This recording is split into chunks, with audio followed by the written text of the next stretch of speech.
Nous voici une fois de plus ensemble pour poursuivre l'analyse que nous avions déjà commencé depuis un temps, l'analyse de l'état des foyers dans le monde actuel, dans le cadre de notre thème de base, Dieu le parfait bâtisseur des foyers.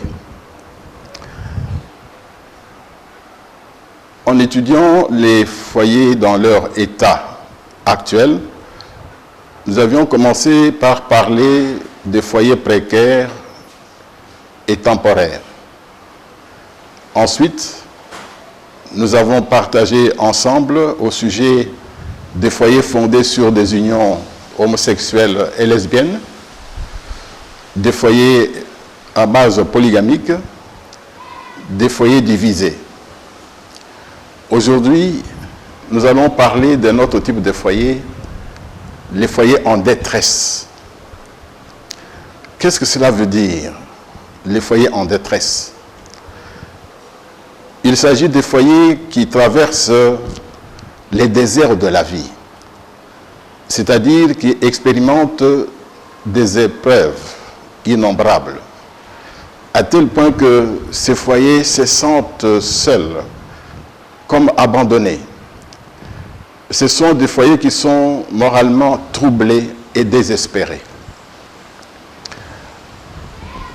Avant d'aller plus loin, je voudrais d'abord préciser ceci, que lorsque nous parlons de foyers en détresse, qui souffrent de différentes épreuves, il ne s'agit pas nécessairement des épreuves permises par Dieu pour son peuple, comme dans le cas de Job, ce serviteur de Dieu intègre qui craignait Dieu. Et nous savons qu'il est passé par des épreuves très dures. Nous le lisons dans le livre de Job au chapitre 1 et chapitre 2. Il ne s'agit pas de cela. Nous allons parler essentiellement aujourd'hui des détresses qui ont des causes humaines. Ces causes humaines peuvent être internes ou externes au foyer. Lorsque nous parlons des causes humaines de détresse qui ont un caractère interne, cela veut dire que les membres des foyers sont eux-mêmes responsables des détresses que connaît leur foyer. Quelles peuvent être ces causes internes? Elles sont nombreuses. Nous en avons retenu quelques-unes.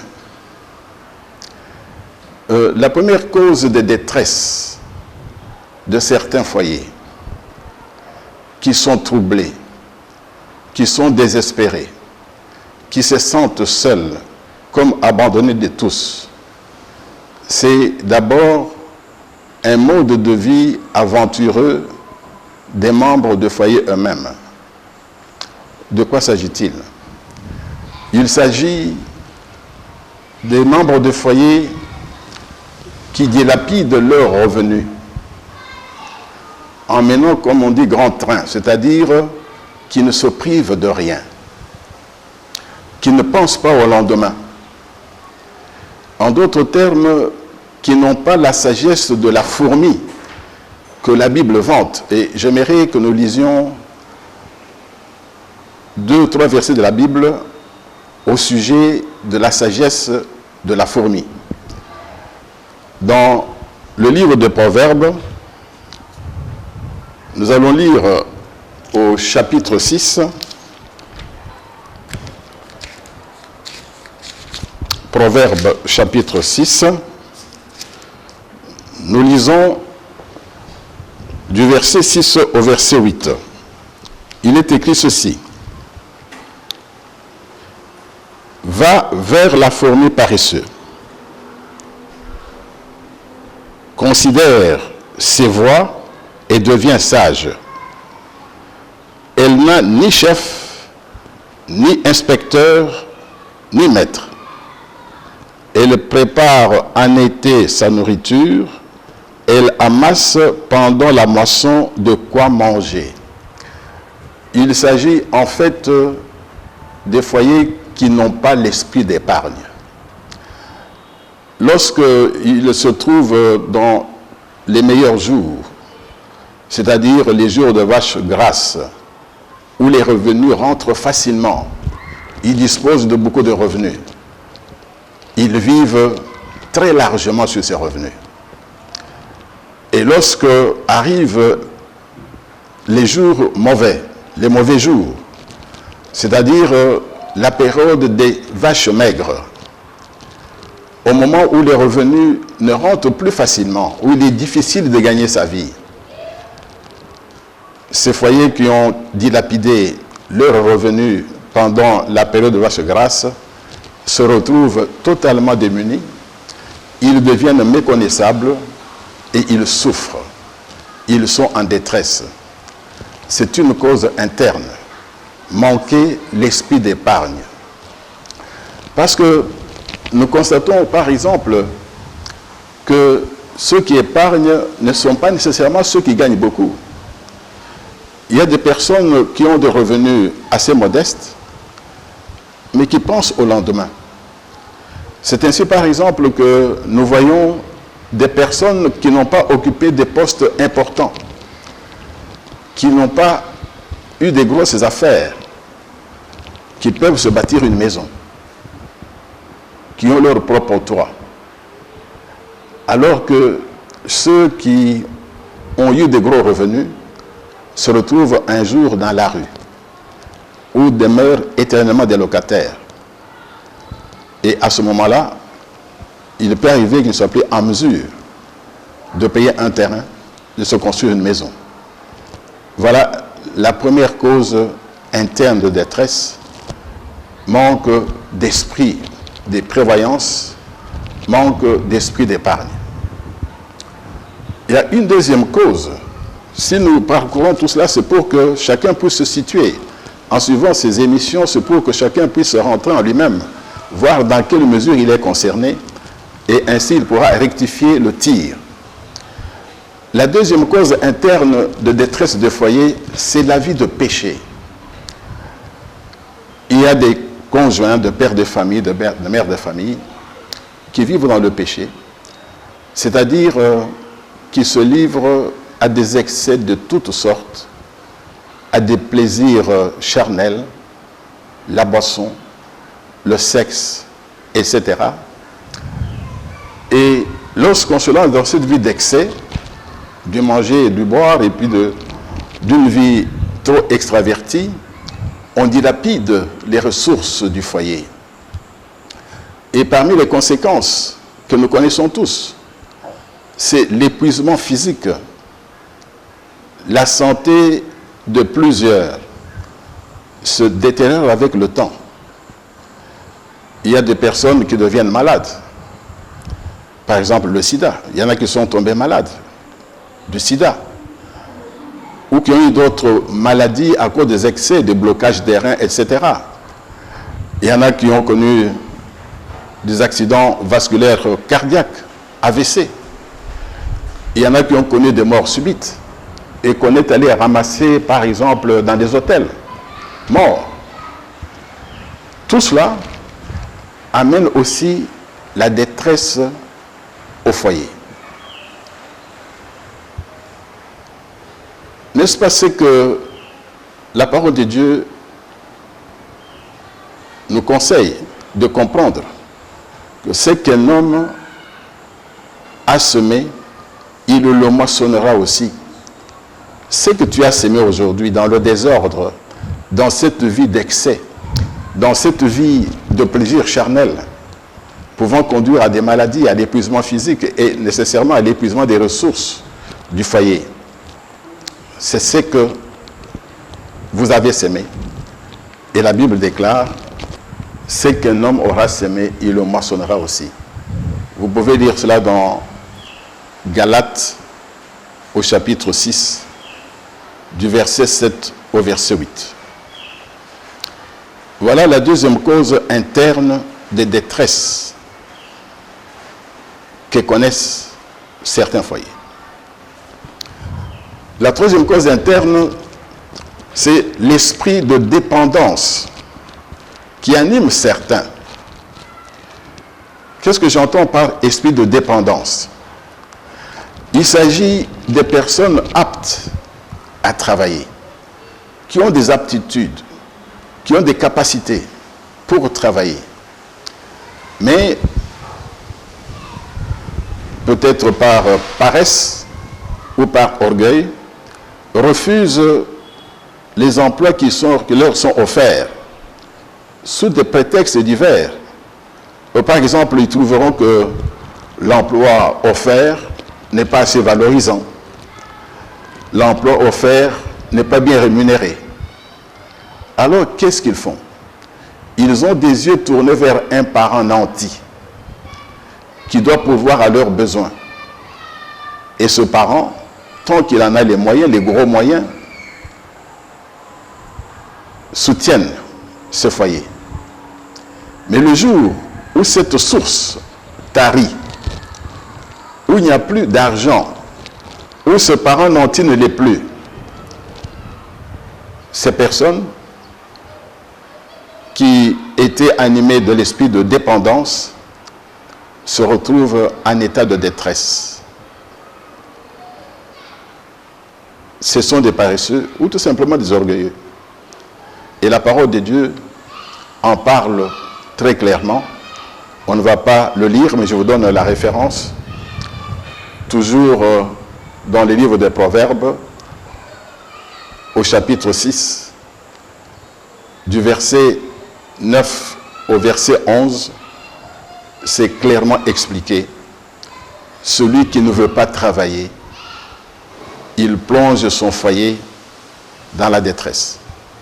Et l'apôtre Paul n'a-t-il pas dit, n'a-t-il pas écrit, celui qui ne travaille pas ne mange pas. Donc l'esprit de dépendance n'est pas un esprit chrétien. Parce qu'un enfant de Dieu est appelé à travailler. Depuis le commencement, Dieu a voulu que l'homme travaille. C'est ainsi qu'il a placé Adam et Ève dans le jardin d'Éden en disant à ce couple, vous devez cultiver et garder. C'est le travail qui anoblit. C'est le travail qui donne toute sa valeur à l'homme. Parce qu'à travers le travail, il se réalise. À travers le travail, il s'épanouit. À travers le travail, il apporte aussi sa contribution au bien commun. Donc, voilà la troisième cause de détresse. Ça ne vient pas de Dieu, ça ne vient pas de diable. C'est des membres du foyer eux-mêmes qui vivent dans un esprit de dépendance. Et nous le savons, cet esprit est très répandu dans nos pays. La quatrième cause interne de détresse, c'est la vie de certains foyers, des foyers qui vivent au-dessus de leurs moyens. Ça veut dire quoi? Ce sont souvent des foyers où le père de famille, la mère de famille s'endette sans mesure, des dettes. Pourquoi? Pour afficher un haut standing, pour être vu, pour se comparer à d'autres qui sont nantis, qui ont des moyens réguliers de se permettre ce train de vie-là. Mais eux, ils s'endettent. Et à un moment donné, criblés de dettes, ils ne sont plus en mesure de rembourser. Vous connaissez comme moi certains responsables de famille qui fuient leur maison à cause de dettes. D'autres exposent leur maison à la saisie des biens. On vend les biens de la maison pour récupérer l'argent de dettes contractées. Et tout cela, non seulement plonge le foyer dans la détresse, mais en même temps ça souille l'honneur de chef de famille, de la mère de famille, l'honneur du foyer. La parole de Dieu nous dit dans Hébreux chapitre 13, verset 5, « Ne vous livrez pas à l'amour de l'argent. Contentez-vous de ce que vous avez. » C'est la parole de Dieu. J'aimerais que vous puissiez méditer en profondeur ce passage de la parole de Dieu. Hébreux chapitre 13, verset 5. « Ne vous livrez pas à l'amour de l'argent. Contentez-vous de ce que vous avez. » C'est ça le comportement réellement chrétien. C'est de considérer que Dieu m'a fait grâce de travailler, d'avoir une affaire qui me rapporte autant. Et il faut utiliser cet argent au mieux des besoins de la maison. Ne pas convoiter le voisin, ne pas chercher à vivre au-delà, au-dessus de ses moyens.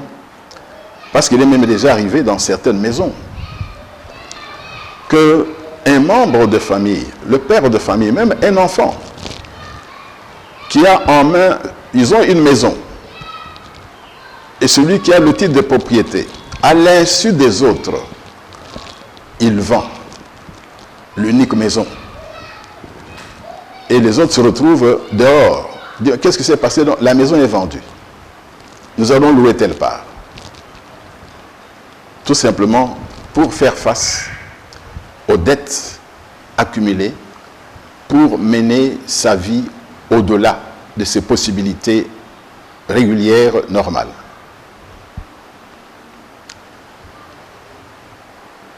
Ça, c'est la quatrième cause interne de détresse dans la vie de foyer. Je vais terminer par une cinquième cause interne. C'est la naïveté. Bien-aimés dans le Seigneur, j'insiste là-dessus. La naïveté de certains pères, de certaines mères de famille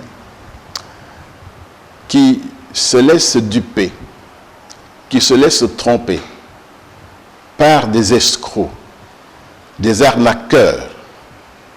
Ces escrocs, ces arnaqueurs, leur font miroiter la perspective d'un gain facile, d'enrichissement facile. Et les entraînent dans différentes opérations sans lendemain pour les dépouiller totalement. Par exemple, donner de l'argent, on va le multiplier. Qui peut multiplier l'argent? Le seul qui peut donner sans mesure, c'est Dieu. Et si vous regardez bien, la personne qui vous dit « donnez autant, je vais multiplier », lui-même n'a pas ça. Ça devrait quand même attirer votre attention. Comment est-ce qu'il peut me promettre de multiplier alors que lui n'est pas dans une situation confortable? Je me rappelle ce que nous avons vécu ici chez nous, dans notre pays, dans les années 90. Il y a eu l'opération Bindo. Bindo, ici à Kinshasa, Bindo. Quelqu'un qui s'est installé. Il a pris une belle maison dans un quartier résidentiel. Parce que les escrocs s'arrangent toujours pour donner l'image d'une personne qui est à l'aise, de personnes à l'aise, qui dispose de gros moyens. Et cet homme a fait croire aux gens qu'il pouvait donner, je donne un exemple, 100 $ aujourd'hui, et au bout d'un mois, donner 200 $. Beaucoup de gens ont couru pour participer à cette opération.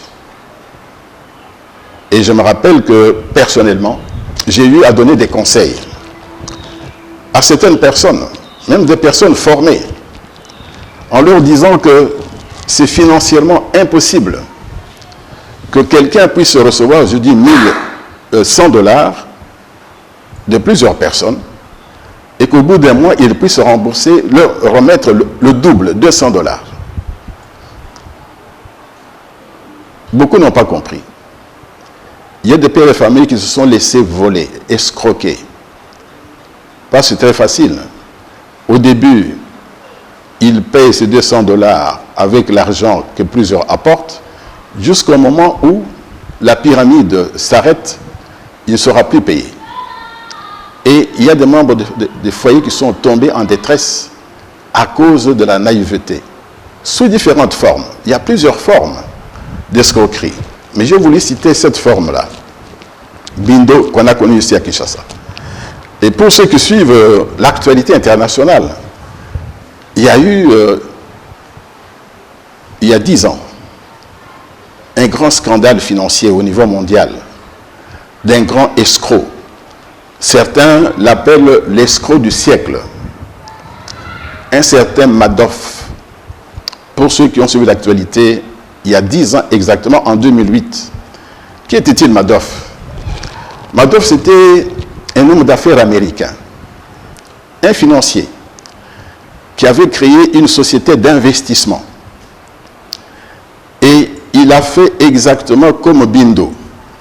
Il n'avait pas un capital propre important, mais inspirant confiance, il a commencé cette opération, entraînant des personnes sérieuses à cette perte, dans cette escroquerie. Il a reçu de l'argent même d'institutions financières importantes, des grandes banques, en Amérique, en Europe, en Asie. Je voudrais résumer en disant que lorsque le scandale est tombé en 2008, parce qu'il y avait une grande crise au niveau mondial, et tous ceux qui avaient donné leur argent voulaient le récupérer. Et comme la demande était très forte, ils n'étaient plus en mesure de rembourser, comme ils le faisaient avec l'argent de ceux qui venaient. Le préjudice causé à ceux qui lui avaient confié de l'argent se chiffre à 65 milliards de dollars. Lui-même parlait de 50 milliards, mais le dernier chiffre, c'est 65 milliards de dollars que cet homme avait réussi à escroquer. Je vous dis tout de suite qu'il a été arrêté. Cet homme qui était respecté partout, qui était accueilli dans les plus grands hôtels du monde, et là où il arrivait, il était reçu au champagne, accueilli au champagne. C'était M. Madoff arrive. Il vivait comme un prince. Aujourd'hui, il est en prison. Il a été condamné à 151 ans de prison. 151. Aujourd'hui, je vous parle, il a 80 ans. Et il mourra en prison. Donc, une fois de plus, l'amour de l'argent, le gain facile. Le verset que j'ai donné tout à l'heure reste valable. Ne vous livrez pas à l'amour de l'argent. Contentez-vous de ce que vous avez. Comme je l'ai dit tout à l'heure, il y a des personnes qui ont des revenus modestes et qui font des grandes choses parce qu'ils ont la sagesse de fourmi. Vouloir gagner beaucoup et gagner vite, souvent ça conduit à des détresses. Et cela ne vient pas de Dieu. Ce sont des détresses dont les causes sont humaines et on peut les éviter. Mais il y a aussi des causes externes de détresse dans la vie des foyers. Ces causes sont nombreuses. Il y a plusieurs facteurs dont les conséquences désastreuses sur la vie des foyers n'est plus à démontrer. Quels sont ces facteurs qui sont les causes externes que nous connaissons particulièrement dans nos pays en voie de développement? C'est notamment l'environnement socio-économique qui est anémié, qui n'est pas favorable à plusieurs. C'est l'instabilité des institutions politiques, des structures politiques de nos pays. C'est la mauvaise gestion de la chose publique. C'est la répartition injuste des richesses, mais aussi des calamités naturelles, telles que les inondations, telles que les éruptions volcaniques, les tremblements de terre, les incendies, et sans oublier les conflits que connaissent aussi beaucoup de pays. Tout cela, ce sont des causes externes. Les foyers n'ont pas de contrôle, ne peuvent pas contrôler ces causes. Et cela plonge plusieurs foyers dans la détresse. Je voudrais parler ce soir et nous allons avoir une pensée ensemble concernant la détresse des chômeurs qui sont si nombreux. Chômeurs, pères de famille, incapables de faire face à leurs obligations, à leurs responsabilités de père de famille. Nous ne pouvons pas nourrir, loger, soigner, envoyer à l'école ses enfants. Son épouse en souffre. Et souvent, ces pères de famille chômeurs qui ont la volonté de travailler, qui aimeraient bien travailler, qui cherchent du matin au soir des possibilités de travailler, mais l'environnement ne le permet pas. Et ces pères de famille sont souvent méprisés. On les traite des hommes sans effet. Et c'est triste pour eux. Mais il y a aussi des chômeurs jeunes et diplômés. Et je suis convaincu que dans votre milieu, vous en connaissez. Lorsqu'on a été à l'université, ou lorsqu'on a fait une école technique, c'est avec l'espoir d'avoir du travail, de pouvoir commencer sa vie.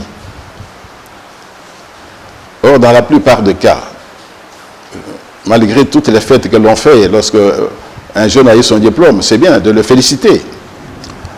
Mais plusieurs ne trouvent pas facilement du travail. Aujourd'hui, il y en a qui restent des années encore à la charge de leurs parents, en famille. Et je sais que dans les universités où il y a des hommes d'étudiants, il y a certains finalistes, certains qui ont terminé les études, qui préfèrent rester maquisards, c'est-à-dire rester dans le home, parce qu'ils ont honte d'aller dans leur quartier, où les gens risquent de se moquer d'eux. Il a eu son diplôme, mais qu'est-ce qu'il fait? Il est là. Son diplôme ne sert à rien. Et ces jeunes gens, chômeurs, voient leur avenir complètement bouché. Ils ne peuvent avoir aucun projet de vie. Par exemple, celui de se marier.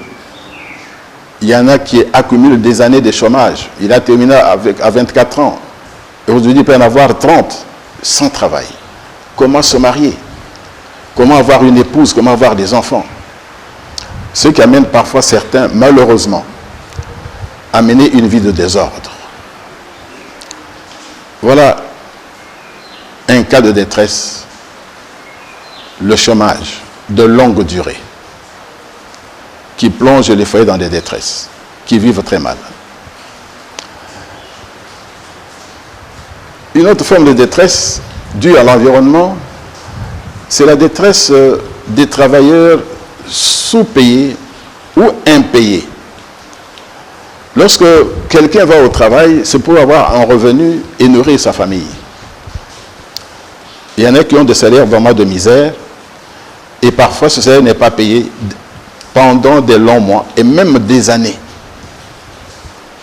En fait, un travailleur sous-payé ou impayé pendant de longs mois ou de longues années, sa situation n'est pas très différente de celle des chômeurs. Ce sont aussi des personnes qui se débattent dans des grandes détresses, dans un grand dénuement. Nous connaissons ces situations-là. Nous pouvons aussi parler de la détresse des retraités. Dans ce pays, dans beaucoup de nos pays en voie de développement, dont le nôtre, il n'y a pas de couverture sociale. Plusieurs s'en vont après avoir travaillé tant qu'il y a certains travailleurs, certains fonctionnaires qui préfèrent continuer à travailler même à un âge très avancé parce que ils savent que s'ils partent à la retraite, ils n'auront rien. Autant rester, toucher de temps en temps un salaire, même si ce salaire vient après 10 mois, 11 mois, 1 an, 2 ans. Donc c'est aussi une grande situation de détresse. Et même les retraites qui sont versées à plusieurs sont insuffisantes, vraiment insuffisantes pour leur permettre de faire face à leurs obligations, à leurs besoins. C'est aussi des situations que nous connaissons. Je suis convaincu que ce que je viens de dire concernant les retraités, vous l'avez observé dans votre milieu.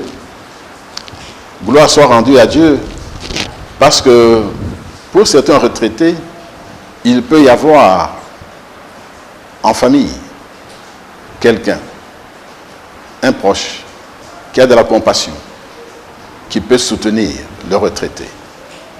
Parce que sinon, quand on voit beaucoup de retraités, on constate que leur état de santé dépérit assez rapidement.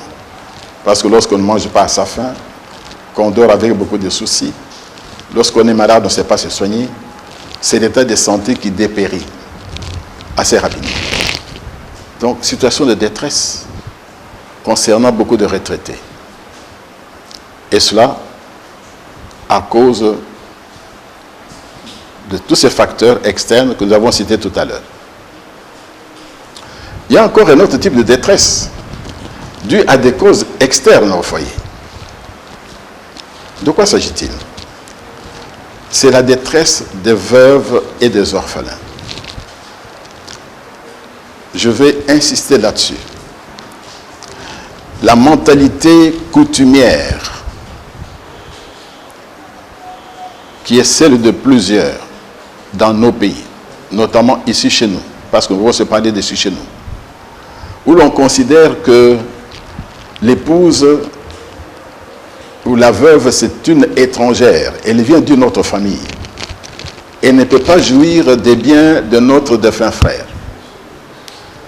Pousse certaines familles élargies du défunt, chef de famille, à s'approprier, les pousse à s'approprier tout ce que le défunt avait laissé et mettent dehors la veuve et les orphelins. Et cette veuve est dans un état de détresse. Et il arrive, et vous connaissez des cas, j'en suis certain, dans votre quartier, dans votre entourage, des procès sans nombre devant les tribunaux. Dû à quoi? Les problèmes d'héritage. Les problèmes d'héritage. Ceux qui s'entendaient hier, un beau-frère, une belle-sœur qui était charmant, avec la femme du frère de son vivant, dès que le frère décède, ils deviennent méchants. Pour une simple raison, une seule raison, les biens matériels. Or, pourtant, on constate que même ceux qui, depuis la veuve et les orphelins, en prenant les quelques biens que le défunt avait laissés, ne vont pas très loin avec tout cela. Quand on les voit quelques années après, ils n'ont plus rien. Et nous en connaissons même qui, après avoir dilapidé tout ce qu'ils avaient pris en dépouillant la veuve et les orphelins, constatent avec amertume que la veuve a été secourue, que la veuve qui a été dépouillée a pu trouver une solution à sa situation et a un peu de revenus. Et ils ont honte. Bien-aimés dans le Seigneur, je voudrais dire par là que notre Dieu, c'est un Dieu de veuves et des orphelins. Il est le défenseur de la veuve. Il est le père des orphelins. Lorsque nous lisons la Bible, nous voyons combien notre Dieu a une grande sollicitude pour la veuve et pour l'orphelin. Et si vous êtes chrétien, vous êtes un enfant de Dieu, vous ne pouvez pas être la cause de détresse d'une veuve. Vous devez être le défenseur des veuves dans votre milieu, dans votre famille. Vous opposez à ce que la veuve soit dépouillée. Voilà une forme de détresse qui est assez répandue, qui est bien connue dans nos pays en voie de développement et en particulier dans notre pays. Ce sont des choses que nous connaissons. Et je voudrais terminer cette liste de détresse due à des causes externes par la détresse de déplacés. Il y a beaucoup de personnes qui sont déplacées à travers le monde, mais aussi dans notre pays, à cause des conflits, à cause des catastrophes naturelles. Il y a des familles entières, il y a des foyers qui sont déracinés de leur milieu. Ces foyers qui sont déracinés se retrouvent quelque part dans des camps. Parfois dorment à la belle étoile, sans secours et sans recours. Et lorsque les secours arrivent, ils sont insuffisants. De toutes les façons, lorsqu'on est déplacé, on ne sait pas s'organiser. On a tout perdu. Ce sont des personnes qui ont tout perdu. Et leur détresse est grande. C'est pourquoi je voudrais, profitant de cette émission, dire à vous qui nous suivez, enfants de Dieu, chrétiens ou des hommes de bonne volonté, que ce sont des situations que nous devons toujours prendre en prière. Manifester notre solidarité. Il va de soi que si nous vivons à proximité de certains déplacés, si nous sommes en mesure de leur venir en aide, n'hésitons pas à le faire, matériellement.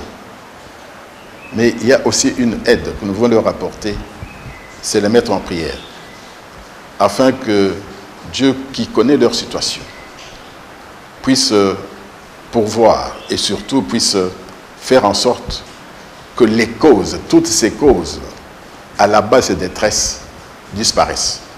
Parce que c'est la vraie solution. Alors, devant toutes ces détresses, les foyers se trouvent totalement déséquilibrés. Il y a de déséquilibre dans les foyers. Comme je l'ai dit tout à l'heure, il y a trouble, il y a perte d'espérance. Et cela conduit certains membres du foyer à des comportements négatifs, à la pratique des antivaleurs. C'est ce qui explique par exemple la délinquance juvénile, les jeunes qui courent les rues. C'est en partie dû à toutes ces détresses. On parle de Koulouna, mais ces Koulouna viennent d'où? Des antivaleurs tels que les vols, le banditisme. Il y en a qui deviennent de bandes qui pillent, qui dépouillent les gens, qui attaquent des passants. Mais aussi la prostitution. On voit des prostituées très jeunes dans nos rues. Tout cela, sont des conséquences de toutes ces détresses que connaissent les foyers. La jeune fille constate que dans la maison, il n'y a pas à manger. Il n'y a pas moyen de s'habiller. On a du mal à se loger. Quand on est malade, on ne sait pas se soigner. Elle va se vendre. Elle va vendre son corps. Quelle misère, quelle tristesse. Et ces détresses sont telles que parfois on entend des gens dire « Dieu existe-t-il » Voilà l'une des questions que les gens se posent. Qu'ai-je fait à Dieu pour connaître une telle détresse? Qu'ai-je fait à Dieu pour connaître une telle misère? Dieu existe-t-il? Et je voudrais préciser que cette question, ce ne sont pas les non-croyants seuls qui se la posent, même des croyants. Dieu existe-t-il? J'ai prié, j'ai jeûné, je ne vois pas de solution. En d'autres termes, même pour les chrétiens, devant certaines détresses, la foi est mise à rude épreuve. Et parfois, certains pères de famille, même chrétiens, se livrent aussi à des pratiques illicites. La corruption, trouver les moyens de se débrouiller, comme on dit, on se débrouille. Vous demandez qu'est-ce que vous faites? Je me débrouille. Et il ne vous dira jamais comment il se débrouille. À ceux-là qui se posent cette question, je voudrais leur lire 2 passages de la Bible. Dans le livre des Psaumes,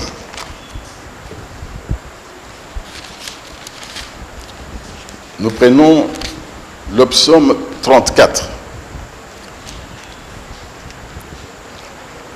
Nous lisons 2 versets. D'abord le verset 7. Et ensuite nous lirons le verset 18. Psaume 34, d'abord verset 7 et ensuite verset 18. Si vous me suivez, notez ces 2 références, méditez-les et lisez même tout le chapitre 34, le psaume 34. Vous verrez qu'il y a des choses sur lesquelles vous pouvez vous appuyer lorsque vous priez Dieu. Et notre Dieu est fidèle. Voici ce que dit le psaume 34, verset 7. Quand un malheureux crie, l'Éternel entend et il le délivre de toutes ses détresses. Je reprends. Quand un malheureux crie, l'Éternel entend et il le sauve de toutes ses détresses. C'est la parole de Dieu, c'est la vérité. Au lieu d'être troublé et désespéré, il faut continuer à prier ce Dieu-là. Parce que la Bible déclare qu'il fait toutes choses bonnes en son temps. Le verset 18 dit la même chose. Quand les justes crient, quand les justes aux yeux de Dieu, pas aux yeux des hommes, quand les justes crient, l'Éternel entend et les délivre de toute leur détresse. Quand les justes crient, il s'agit de personnes qui ne se laissent pas aller aux antivaleurs, aux personnes qui ne perdent pas leur foi, mais qui gardent leur confiance en Dieu, qui s'attendent à lui. Nous connaissons la situation de Job qui a été fortement éprouvée. Il a été délivré de toutes ses détresses et béni abondamment. Et aujourd'hui encore, cette parole se concrétise dans la vie de ceux qui ont la foi qui peut déplacer les montagnes. Parce que ces épreuves, ces détresses, ce sont des montagnes. Mais la foi peut les déplacer. Mais nous avons dit tout à l'heure que ces causes externes sont dues aussi à des situations socio-économiques, politiques, qui sont mauvaises, mauvaise gestion, mauvaise répartition de richesses, un environnement socio-économique anémié. Bien aimé dans le Seigneur, pour prendre le cas de notre pays, Dieu nous a donné un pays merveilleux, doté de toutes sortes de richesses humaines et matérielles. C'est à nous à faire notre part, parce que Dieu nous a donné aussi l'intelligence pour valoriser toutes ces richesses. Et à nous chrétiens, Dieu pourra nous demander un jour, qu'avez-vous fait de ce beau pays que je vous ai donné? Je voudrais conclure en disant que le sous-développement n'est pas une fatalité. Si vous observez des pays, certains pays, à travers le monde, qui étaient dans la situation qui est la nôtre, en quelques décennies, en quelques dizaines d'années, ces pays sont sortis de cette situation-là pour pouvoir donner à leurs citoyens des conditions de vie meilleures. Nous aussi, nous pouvons y arriver. C'est pourquoi, bien aimé dans le Seigneur, en terminant cette émission, je voudrais d'une part dire que nous avons notre Dieu qui connaît notre détresse. Et lorsque nous crions à lui, il agit. Mais on ne peut pas toujours compter sur la manne. La manne a cessé de tomber il y a quelques milliers d'années. Dieu nous a donné la capacité de travailler, de transformer notre environnement. Nous devons être aussi imaginatifs, créatifs, pour que les détresses que nous connaissons puissent cesser dans un avenir proche. Puis cette émission vous apporter des éléments de méditation de nature à vous aider à vivre peut-être des épreuves que vous connaissez, mais sans perdre l'espoir, mais aussi à vous engager, à agir là où vous êtes, de manière à aider notre environnement à changer pour le bien de tous. Que Dieu vous bénisse.